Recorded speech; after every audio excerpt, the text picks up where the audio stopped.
Constitution, il y a de la Constitution, il y a plein de choses. Et il y a aussi de l'identité numérique. Il y a les votations en Suisse. On va parler tout de suite. On va parler tout de suite de l'identité numérique. Mais avant ça, je voulais vraiment vous remercier. On est plus de 1200 cumulés sur YouTube et sur Twitter. 1200. Merci à vous. Oh, wow. Merci pour votre confiance.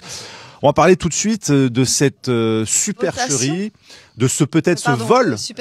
Supercherie, ce vol démocratique. Je sais pas, certains disent qu'en Suisse, il y a beaucoup de fraudes. En Suisse, il y a des fraudes électorales, des fraudes On en a parlé de votation. Avec Étienne. Les enveloppes sont tellement fines. Parce qu'il vient souvent nous rendre visite, Étienne. D'ailleurs, on le salue. Étienne Chouard. Étienne Chouard. Il y a de la fraude en Suisse. Il y a de la fraude en Suisse. Je ne sais pas. Tu vas me dire. Qu'est-ce qui se passe quand... Oui, vas-y. En tout cas, qu'est-ce qui s'est passé récemment? Mais justement, la première chose que j'ai remarqué, c'est que le taux de participation à la votation était de 49,74%. Alors, écoutez bien, à 15h36. 40 minutes plus tard, à 16h16, le taux de participation qui était à 49,74% passe à 49,55%. Ah, il y a des gens qui ont retiré leur vote. Mathématiquement, c'est un peu comme les vues sur YouTube. Une fois que tu l'as vu, la vidéo, tu peux pas la dévoir ou annuler ta vue. Je suis pas d'accord, j'enlève ma vue. Donnez-moi mon bulletin. Je reprends. Non. Donc mathématiquement, en tout cas, ça ne marche pas. Je sais pas comment ils font leur calcul, mais je veux dire, le nombre de votants, il y reste le même. Toi qui es mathématicienne. Le nombre de votes qui se cumulent et qui normalement augmente le taux de participation et non pas diminue le taux de participation. C'est vrai. Jusque-là, est-ce que c'est logique selon vous ou pas? Ça me paraît logique. Moi qui ne suis pas très bon en maths. C'est une des choses quand même que j'ai pu remarquer, mais je suis pas la seule, on est plusieurs. Ensuite, on regarde comment sont financées les campagnes. Alors depuis peu, en Suisse, on a la plateforme, le gouvernement met à jour une plateforme sur laquelle on doit déclarer les financements des campagnes quand ça dépasse 15 000 francs suisses, donc c'est à peu près 15 000 euros. Un peu plus maintenant. Donc on doit voir d'où ça vient. Eh bien, figurez-vous que dans les lobbies du oui pour l'identité numérique, les quelques associations qui déclarent être pour le oui, eh bien, il y a des financements de Swisscom. Swisscom, c'est comme France Télécom à l'époque. C'est l'opérateur national qui est détenu à 51,2% par l'État suisse. Donc ils ont le droit. Ils ont le droit. Et donc ils financent à 30 000 francs suisses le camp du oui pour l'identité numérique. Plus fort encore, enfin plus fort ou équivalent, les deux groupes de presse suisses, Ringier et TX Group. Ok. C'est vraiment les deux groupes qui font la pluie et le beau temps en Suisse romande en tout cas, mais même au-delà, versent respectivement 78 000 et 85 000 francs suisses au camp du oui, une autre association qui était là pour le oui. Respectivement 2 jours et 4 jours avant la votation. Okay. Donc la presse neutre, objective, plurielle, publique, etc. Enfin, là, elle n'est pas publique, elle est privée, mais en l'occurrence, c'est quand même des journaux qui sont censés refléter les événements de façon équitable. On le sait depuis longtemps, c'est plus le cas. Mais je veux dire, là, l'influence est flagrante. Ouais. Elle est indéniable. Ça faisait combien de temps que la propagande, c'est-à-dire que les débats étaient se déroulaient par rapport à l'identité numérique? Sur l'identité numérique en Suisse. Alors, ça a duré quoi? Quelques mois? Il y a eu 2 volets parce qu'il y a eu une première votation en mars 2021 sur l'identité numérique qui a été refusée à 64,4%. Donc les Suisses avaient voté non. Donc on avait dit non. C'est un petit peu comme la Constitution européenne. Tu dis non, donc t'es amené à revoter. Bah là, en l'occurrence, en France, vous n'avez pas revoté. Non, nous on a revoté parce qu'il faut quand même. Ils ont le droit de refaire un vote. Vernis démocratique. Et le deuxième vote a donné un oui à 20 000 voix près. C'était quand ce deuxième vote? C'était le 28 septembre. Ah, donc ils ont le droit de refaire le même vote quelques années après. Alors, c'est pas tout à fait le même vote, votre honneur, puisque ce qui les différencie, c'est que l'identité numérique était était mise en place par des groupes privés. Enfin, il y avait la logistique qui venait de sociétés privées. Et là, maintenant, c'est soi-disant l'État suisse qui va s'en occuper. Sauf que en Suisse, le cloud des données AVS, tout ce qui est sécurité sociale, est géré par Amazon, IBM, Microsoft. Bon. Alibaba et j'oublie toujours le dernier, Oracle. C'est pas très public. Donc c'est pas très suisse déjà. Ouais. C'est américain et chinois. Donc à part ça, on doit leur faire confiance à l'État suisse qui va bien garder nos données et qui va absolument pas donner ça aux Américains ou aux Chinois. Alors que prévoit ce projet sur l'identité numérique? L'identité numérique prévoit pour l'instant, elle sera facultative, comme tout ce qui devient obligatoire plus tard. Tu sais bien. Commence toujours comme ça. Donc pour l'instant, on fait pas trop peur en disant que ce sera facultatif, sauf que on en avait parlé peut-être. Oui, on en avait parlé cet été. Ouais. Ce qui est écrit sur le site du gouvernement, c'est que pour déclarer un refus de prélèvement de tes organes une fois que tu es mort, c'est par l'identité numérique. Oui. Donc ils vont faire passer quelques petites choses comme ça où tu es obligé. Voilà. Donc si tu veux. Ou tu as le choix, mais si tu le fais pas, eh ben tant pis pour toi. Et par défaut d'honneur, en tout cas. Par défaut, depuis le 15 mai 2022, tu es d'honneur en Suisse. Vous, je crois que ça fait plus longtemps, mais en Suisse, c'est comme ça.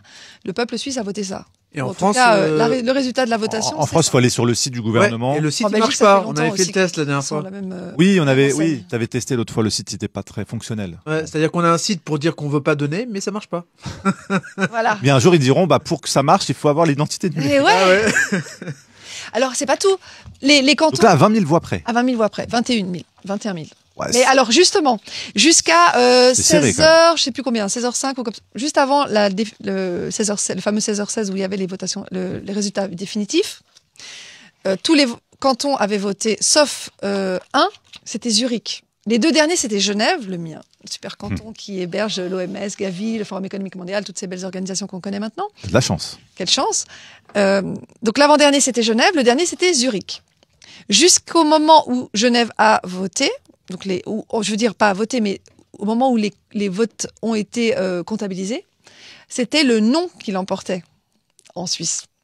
Et puis, Zurich, le canton de Zurich a été comptabilisé, et là, c'est le oui qui est passé. Sauf que, petite subtilité, sur le bulletin télétexte de 16h39, tout est sur mon site, hein, vous verrez chloéframery.ch, vous allez sur les dernières vidéos.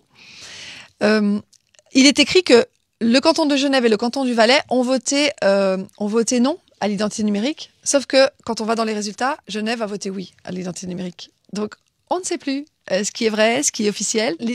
Tout est là et son contraire. Donc, on nous dit que Genève a voté oui, et finalement, sur un télétexte, on dit que Genève a voté non à 55%. Et finalement, c'est le non qui l'emporte. Et quand tu vois la carte, c'est le oui qui l'emporte, mais quand tu vois la carte de Suisse avec tous les cantons qui ont voté, elle est essentiellement rouge.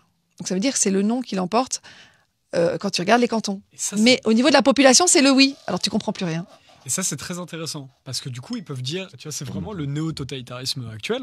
Ou genre, c'est pas genre, vous n'avez pas le droit, on va pas faire de transparence. Non, c'est, regardez, il y a de la transparence. C'est juste, vous comprenez plus rien. On comprend plus rien et on peut pas vérifier. J'allais dire, est-ce qu'il y a un organe de vérification en Suisse? Non, on nous dit, quand on veut vérifier, même nous, quand on élit ou quand on vote, on ne peut pas vérifier si notre vote a été pris en compte. Parce qu'on nous dit qu'on les détruit tout de suite après. Donc le crime est parfait. Ils font ce qu'ils veulent. Ils font ce qu'ils veulent. Et d'ailleurs, c'est là où du coup Étienne Chouard, qu'on a reçu il y a quelques jours au micro de Nexus, nous avait parlé des informations qu'il avait sur ces fameuses enveloppes, parce qu'il y a beaucoup de votes par correspondance qui sont transparentes. Plus que 95%. C'est de la correspondance. C'est quoi Ça veut dire que tu envoies par lettre, par courrier, donc là. ton bulletin. Ok, la fraude qui peut être retiré, remplacé. D'ailleurs, il y a eu des fraudes qui ont été avérées là-dessus. Et comment tu peux vérifier? Le matériel de vote en Suisse, il est imprimé presque pas le double, mais beaucoup d'enveloppes sont imprimées en plus pour les gens qui veulent voter sur place et qui ont oublié leur matériel de vote. Donc tu peux remplacer. On a eu un problème en 2021 avec la loi Covid-19 et la loi sur le antiterroriste, soi-disant antiterroriste, qui nous désigne tous ici comme des terroristes en Suisse. Avec des 22 boîtes qui avaient été laissées devant le service de votation, ouvertes, pendant 3 jours, pendant le week-end de Pentecôte, et qui contenaient les enveloppes qui étaient par rapport à cette votation sur la loi antiterroriste et la loi Covid-19. Eh bien, la chancellerie du canton de Genève, c'était à Genève que ça s'est passé, a estimé que ça n'avait pas eu d'incidence sur la votation, qu'il n'y avait pas eu de fraude. Alors que les boîtes, elles étaient à disposition de n'importe qui.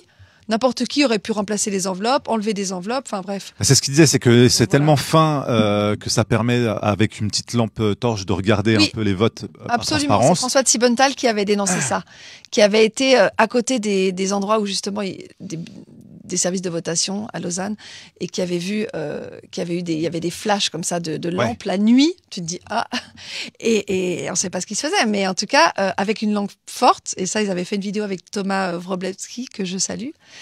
On voit en fait où la croix est mise, parce que les votes c'est des petites croix comme ça dans des petites cases. D'accord. Oui, donc c'est assez facile de voir qui a voté quoi. Enfin, en tout cas, quelle enveloppe quel résultat, et de l'enlever. Et surtout si c'est 20 000, si ça passe à 20 000 près, bon. 20 000, c'est pas beaucoup. C'est pas le Pérou, hein. C'est faisable. Ça peut se faire. Ouais. Ça peut se faire. Ensuite, quand tu vas voter dans un local de vote toi-même, donc déjà t'as que 2 heures le dimanche pour voter, entre 10h et midi, hein. faut pas louper la fenêtre d'opportunité rare mais étroite, comme dirait Klaus Schwab, sans vouloir faire de mauvais jeu de mots. Après, une fois que la comptabilité est faite des bulletins, de ce qui a été décidé, la responsable du local de vote appelle, je ne sais pas quelle entité, mais certainement le service de votation du canton, pour dire, nous, on a tant de votes pour ci, tant de votes pour là, tant de oui, tant de non, tant d'abstention. Et après, comment on sait ce qui est vraiment répertorié? Vous avez déjà... Qui vérifie ça? Il n'y a personne. Non. C'est juste un coup de fil, et puis après, on ne sait pas ce qui peut se passer derrière. Donc le mystère est total. On a eu aussi une autre bizarrerie, c'est que on a eu 2 objets de vote fédéraux là, le 28 septembre. On a eu un truc sur l'impôt. Oui, parce qu'en Suisse, quand on est propriétaire, on doit payer un impôt sur la part locative de notre logement. Enfin, si on est propriétaire. C'est comme la taxe foncière en France. C'est pas tout à fait ça, parce que ça dépend. Enfin, la taxe foncière. Oui, remarque, on pourrait l'assimiler. C'est un impôt sur ce que tu pourrais retirer si tu louais ton logement. Mais tu le loues pas, tu y vis. Oui, tu dois quand même payer sur ce que ça rapporterait si tu louais ton logement. Il y a quelque temps, ils ont parlé de mettre ça en France. Bien sûr, mais bien sûr. La Suisse, en plus de la taxe foncière. Oui. C'est génial. Oui, parce que il faudrait qu'on paye un loyer nous-mêmes sur notre appartement. Sur ce qui nous appartient. Tous les impôts sont permis. C'est magnifique. Et donc là, il y avait une votation sur l'impôt sur je crois la résidence secondaire. Alors et ça n'a pas passé. Enfin, ça a été refusé. Non, pardon. En tout cas, l'impôt n'est plus là. C'est-à-dire que l'impôt sur la part locative a été enlevé. Ok. C'est-à-dire qu'avant, les gens ont voté non. Enfin, ont voté oui à cette. Donc aujourd'hui, les Suisses, quand ils sont propriétaires, ne payent pas de taxes sur leur résidence. Sur la première, si, mais sur la deuxième, non, si tu veux. D'accord. Avant, tu payais sur tout. Bon, après, pour être propriétaire en Suisse, il faut être quand même sacrément riche. Ouais. Mais par contre, la maison de vacances. Toi et moi, on peut pas être propriétaire en Suisse. Hein, même pas d'un. Même pas d'un. Ah non. Tu payes pas de taxes sur la maison de vacances. Bah là, du coup, ça sera plus, il y aura plus de taxes sur la part locative. Ouais. Mais attention, tu as quand même des impôts à payer sur la fortune. Quand tu parles plus près du micro, on t'entend pas assez. Un bien immobilier ou un bien quel qu'il soit, quand ça dépasse un certain montant, tu payes quand même un impôt normal. Mais là, c'est un impôt en plus sur la part locative, la fameuse part locative. Donc sur le logement secondaire, ça ne sera plus taxé sur la part locative, mais sur le reste, oui. Donc, pour revenir au sujet, il y avait ces 2 votations. On dit votation en Suisse, sur l'identité numérique et sur cette part locative, sur le deuxième, sur la résidence secondaire. Eh bien, les résultats pour la part locative, là, sont arrivés vers 12h30 et les résultats pour l'identité numérique sont arrivés vers 16h. Donc, il y a quand même, bizarrement, un décalage horaire entre les 2 résultats. Comme si les enveloppes n'étaient pas parvenues au même moment ou comme si les dépouillements n'ont pas été faits en même temps. Pourquoi prendre 3 heures de plus pour dépouiller les enveloppes, enfin pour donner les résultats d'un vote qui est sur la même feuille en fait, sur le même bulletin. Voilà, donc c'est tout un ensemble. J'ai 8 points là sur lesquels on pourrait s'attarder. Un autre truc aussi, quand même intéressant. LK, c'est la société qui est désignée par le Conseil fédéral, par le gouvernement suisse, pour gérer l'identité numérique en Suisse. Sauf qu'elle est mandatée depuis au moins janvier 2025, LK. Pour gérer l'identité numérique. Donc avant même le résultat du vote. Avant le vote, on connaît les résultats du vote, tu comprends ? Ils sont forts. Deuxième chose, SIX, c'est le groupe qui gère la bourse en Suisse, SIX, depuis 20-30 ans. Eh bien, dans un sommet sur les moyens de paiement qui a eu lieu en juin, donc ça c'était un document du 18 juin 2025 de cette année, il était écrit, il y avait une sorte de frise avec la chronologie des événements. Et on voyait que début 2020, donc il y avait la votation sur l'identité numérique, et puis, début 2026, l'identité numérique est en place. Alors qu'on est censé se prononcer dessus. Donc, normalement, ils n'ont pas les résultats. Mais ils se préparent au cas où. Ils rechangent tout si ça ne marche pas, c'est ça ? Oui, évidemment. Voilà, donc il y a de forts soupçons. Il y a plusieurs recours qui ont été envoyés, dont un qui est toujours en cours au tribunal fédéral par rapport au don de Swisscom, là, les 30 000. Qui a fait ce recours ? Alors, il y a Massfol. Massfol, c'est un groupe actif contre les répressions, les mesures liberticides qui a, je crois, débuté pendant le Covid. C'est un groupe suisse-allemand. Il y a aussi le comité référendaire, donc ceux qui ont mis en place le référendum, enfin qui ont récolté les signatures, parce que ça se fait pas comme ça. À la Suisse, il faut quand même récolter 50 000 signatures valides avant de pouvoir lancer un référendum sur une loi qui a été faite sans notre consentement, sans nous consulter. Sur combien d'habitants au total en Suisse ? C'est 9 millions. 9 millions, 50 000 pour 9 millions, ok. Ouais. On voit à peu près le ratio. 50 000 en 100 jours, un peu plus de 3 mois. Oui, c'est. Alors c'est pas, ça se fait, mais c'est pas non plus. C'est pas si facile, ouais. Surtout que c'est des signatures écrites. C'est pas cliquer sur un lien, c'est pas comme une pétition où tu donnes ton email et c'est bon.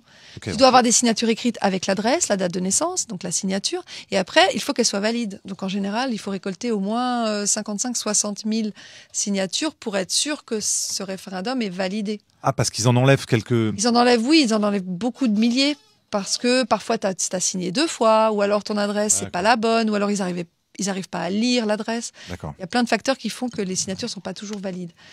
Et donc voilà, donc les référendums, c'est quelque chose que le peuple doit mettre en place parce que cette loi sur l'identité numérique numéro 2, elle a été votée en septembre de l'année dernière par l'Assemblée fédérale et c'est grâce au référendum qu'on a pu se prononcer dessus. Sinon, on n'aurait pas eu voix au chapitre.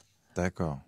Au moins, vous avez cette possibilité, même s'il y a de la triche. Mais le problème, c'est qu'une fois qu'on a la possibilité, soit il y a de la triche, soit on est amené à remonter quelques années plus tard. De toute façon, là, c'est toujours la même mascarade. C'est un doux sketch qui nous fait moyennement rire. Et c'est un gros point qu'on aborde avec Étienne, c'est comment sécuriser les votes des citoyens si demain, en France, on devait avoir un système de votation, un RIC, voilà, référendum d'initiative citoyenne. Comment on est sûr du contenu des votes et de la sécurisation des votes des citoyens? C'est une vraie question. Si c'est informatique, on a toujours peur de modification des résultats. Et même de la divulgation des résultats, parce que je ne sais pas si vous vous rappelez les dernières élections, on avait le journaliste de France 2 qui, à 19h30, était devant le ministère de l'Intérieur en nous disant les résultats que vous voyez affichés derrière moi, ce sont les résultats du ministère de l'Intérieur. On avait une certaine Marine Le Pen qui devançait de 400 000 voix. Et puis, à 20h, elle avait perdu 1,2 million. Plus que ça, même. Oui, à 20h, oui, mais après, ça a été 2,8 millions. Parce qu'ils avaient fait le même coup avec et nos résultats ont été traités par Dominion, une société au Texas. Donc, après, on s'étonne que les Français n'aient plus envie d'aller voter. Eh ben, les Suisses, c'est pareil. On a eu 50%. Hein. 49, sur un sujet aussi fondamental, c'est rien. 40 et 50%. Quand c'est des élections, c'est même 35-30%. Ah ouais. C'est vous dire à quel point on croit aux votations, quoi. Ouais. Le modèle suisse en prend un coup. On peut parler des élections américaines de 2020 aussi. C'est ça. Pareil. Où Trump, bizarrement, perdait des voix à un moment donné face à Biden, alors qu'il était... les votes par correspondance. Toujours pareil. Voilà. Je crois qu'il veut les interdire à présent, les votes par correspondance. Je pense qu'il aura raison. C'est sûr Après, que c'est... Même si on vote comme ça en présentiel, comme on dit maintenant, comment vérifier que nos votes sont vraiment pris en compte? Il faudrait qu'il y ait des assesseurs tirés au sort. Non, mais surtout que les résultats soient transmis et soient respectés. Parce qu'une fois que tu as mis tous les assesseurs que tu veux, je suis d'accord. Ils sont centralisés et ils viennent quoi ces résultats? En France, c'est le ministère de l'Intérieur. Justement, il faudrait un organisme citoyen indépendant, vérifiable, transparent. C'est vrai. Déjà qui commence par afficher tous les résultats sur les bureaux de vote, chez vous, les bureaux de vote, nous, locaux de vote, pour qu'on puisse avoir une trace. C'est vrai. Même quand tu as des affaires, par exemple, comme... En fait, il faut voir, plus loin que le bout de son nez. Quand il y a les affaires qu'on connaît, il y a les affaires qu'on connaît pas. Exactement. Par exemple, quand tu reprends l'affaire de... C'était qui? C'était Tibéri qui faisait voter les morts dans les années 90 ça me dit quelque chose. C'était à la mairie de Paris. Oui, la mairie de Paris. Oui, j'avais entendu parler de ça. Moi, j'étais même pas né, mais du coup, j'ai entendu parler de cette histoire où, effectivement, il faisait voter des personnes qui, donc, n'étaient plus vivantes. Ah ouais? Vas-y, je partage mon écran. Radio France. C'est hyper connu, cette histoire. C'est vrai, non, mais. Il y en a qui sont pas en France qui nous... Et les fantômes du 5e arrondissement de Paris. Donc, quand tu vois une affaire comme ça. 3000 personnes qui ont voté, qui étaient mortes. Donc ça, quand tu vois une affaire comme ça, c'est-à-dire, il faut pas juste prendre cette affaire. Il faut se dire, ça a existé. Il s'est fait choper. C'est la pointe de l'iceberg. Exactement. Oui, qu'est-ce qu'il y a comme affaire comme ça qu'on ne comprend pas, qu'on ne connaît pas? Et donc, du coup, c'est là où, après, tu tombes dans le complotisme, mais... finalement, c'est le réalisme. On peut se poser des questions. Et surtout, quand on voit le truc de Marine Le Pen, c'était en 2022 qu'il y avait direct. Ça. Voilà, c'était en direct. Ça, c'était un flagrant délit de... Flag. Ouais. C'est incroyable. En plus, il y a eu des photos de l'écran. Oui, moi je les ai prises. Oui, moi aussi, j'ai les photos. Mais une fois que le crime est fait. Voilà. Les gens, qui va s'organiser? En fait, ça aurait dû être Marine Le Pen qui aurait dû porter plainte, elle l'a pas fait. Le problème, c'est de savoir pourquoi elle est restée passive. Exactement. C'est ça le plus grave. Exactement. Marine Le Pen, elle est louche de toute manière. Oui, parce qu'il y a des trucs, il y a son rapport au pouvoir. Pas sûr qu'elle veuille vraiment le pouvoir. Et puis mais là même, pourquoi tu portes pas plainte? C'est ça. Les faits qui sont à l'écran. Regarde, elle aurait dû porter plainte. En 2017, elle dansait la salsa le soir de sa défaite. Mais il y a quand même eu